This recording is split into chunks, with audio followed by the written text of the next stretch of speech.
कवन गरहनवा पापा हे साजी बेरा लगुए हो कवन गरहनवा भिनुसार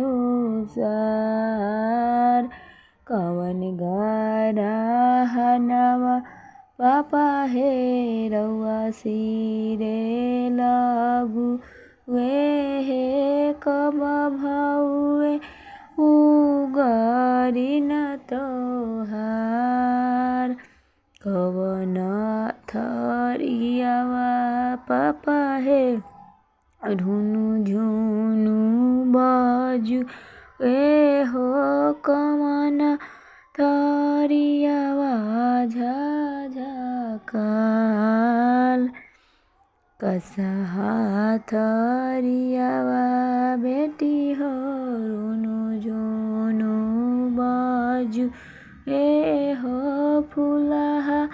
थरियावा झझकाल।